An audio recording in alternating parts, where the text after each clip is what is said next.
Évangile selon Matthieu, chapitre 16. Les pharisiens et les sadducéens abordèrent Jésus et pour l'éprouver, lui demandèrent de leur faire voir un signe venant du ciel.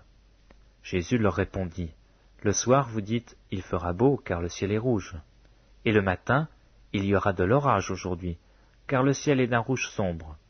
Vous savez discerner l'aspect du ciel, et vous ne pouvez discerner les signes des temps. Une génération méchante et adultère demande un miracle, et il ne lui sera donné d'autre miracle que celui de Jonas. » Puis il les quitta et s'en alla. Les disciples, en passant à l'autre bord, avaient oublié de prendre des pains. Jésus leur dit, « Gardez-vous avec soin du levain des pharisiens et des sadducéens. » Les disciples raisonnaient en eux-mêmes et disaient, « C'est parce que nous n'avons pas pris de pain. » Jésus, l'ayant connu, dit, « Pourquoi raisonnez-vous en vous-même, gens de peu de foi, sur ce que vous n'avez pas pris de pain? Êtes-vous encore sans intelligence? Et ne vous rappelez-vous plus les 5 pains des 5000 hommes? Et combien de paniers vous avez emportés? Ni les 7 pains des 4000 hommes, et combien de corbeilles vous avez emportés? Comment? Ne comprenez-vous pas que ce n'est pas au sujet de pain que je vous ai parlé? Gardez-vous du levain des pharisiens et des sadducéens. » Alors ils comprirent que ce n'était pas du levain du pain qu'il avait dit de se garder, mais de l'enseignement des pharisiens et des sadducéens. Jésus, étant arrivé dans les territoires de Césarée et de Philippe, demanda à ses disciples, « Qui dit-on que je suis, moi, le Fils de l'homme » Ils répondirent, « Les uns disent que tu es Jean-Baptiste, les autres Élie, les autres Jérémie ou l'un des prophètes. » Et vous, leur dit-il, qui dites-vous que je suis? Simon-Pierre répondit, tu es le Christ, le Fils du Dieu vivant. Jésus, reprenant la parole, lui dit, tu es heureux, Simon, fils de Jonas, car ce ne sont pas la chair et le sang qui t'ont révélé cela, mais c'est mon Père qui est dans les cieux.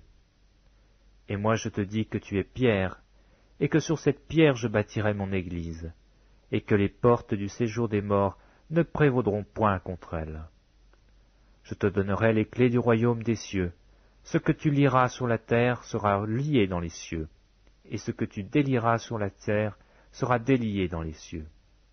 Alors il recommanda aux disciples de ne dire à personne qu'il était le Christ. Dès lors Jésus commença à faire connaître à ses disciples qu'il fallait qu'il allât à Jérusalem, qu'il souffrit beaucoup de la part des anciens, des principaux sacrificateurs et des scribes, qu'il fut mis à mort et qu'il ressuscita le 3e jour.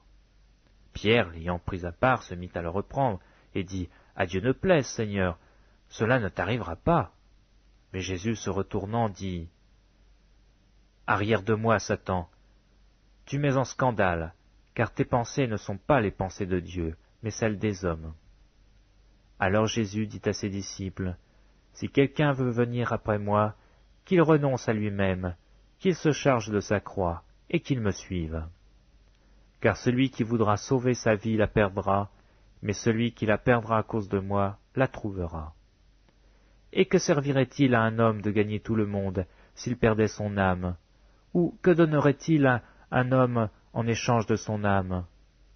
Car le Fils de l'homme doit venir dans la gloire de son Père avec ses anges. Et alors il rendra à chacun selon ses œuvres. Je vous le dis en vérité, quelques-uns de ceux qui sont ici ne mourront point, qu'ils n'aient vu le Fils de l'homme venir dans son règne. » Évangile selon Matthieu, chapitre 17. 6 jours après, Jésus prit avec lui Pierre, Jacques et Jean son frère, et il les conduit à l'écart sur une haute montagne. Il fut transfiguré devant eux. Son visage resplendit comme le soleil, et ses vêtements devinrent blancs comme la lumière. Et voici Moïse et Élie leur apparurent, s'entretenant avec lui. Pierre, prenant la parole, dit à Jésus, « Seigneur, il est bon que nous soyons ici. Si tu le veux, je dresserai ici 3 tentes, une pour toi, une pour Moïse et une pour Élie. » Comme il parlait encore, une nuée lumineuse les couvrit, et voici, une voix fit entendre de la nuée ces paroles. Celui-ci est mon Fils bien-aimé, en qui j'ai mis toute mon affection. Écoutez-le. Lorsqu'ils entendirent cette voix, les disciples tombèrent sur leurs faces, et furent saisis d'une grande frayeur. Mais Jésus s'approchant, les toucha et dit, « Levez-vous, et n'ayez pas peur. » Ils levèrent les yeux, et ne virent que Jésus seul. Comme ils descendaient de la montagne, Jésus leur donna cet ordre, « Ne parlez à personne de cette vision, jusqu'à ce que le Fils de l'homme soit ressuscité des morts. » Les disciples lui firent cette question, « Pourquoi donc les scribes disent-ils qu'Élie doit venir premièrement ?» Il répondit, « Il est vrai qu'Élie doit venir et rétablir toutes choses, mais je vous dis qu'Élie est déjà venu, et ils ne l'ont pas reconnu, et qu'ils l'ont traité comme ils l'ont voulu. De même le Fils de l'homme souffrira de leur part. » Les disciples comprirent alors qu'il leur parlait de Jean-Baptiste. Lorsqu'ils furent arrivés près de la foule, un homme vint se jeter à genoux devant Jésus et dit, « Seigneur, aie pitié de mon fils qui est lunatique et qui souffre cruellement. Il tombe souvent dans le feu et souvent dans l'eau. Je l'ai amené à tes disciples, et ils n'ont pu le guérir. » « Race incrédule et perverse, répondit Jésus, jusqu'à quand serai-je avec vous? Jusqu'à quand vous supporterai-je? Amenez-le-moi ici. Jésus parla sévèrement au démon qui sortit de lui, et l'enfant fut guéri à l'heure même. Alors les disciples s'approchèrent de Jésus et lui dirent en particulier, « Pourquoi n'avons pas pu chasser ce démon? » « C'est à cause de votre incrédulité, leur dit Jésus.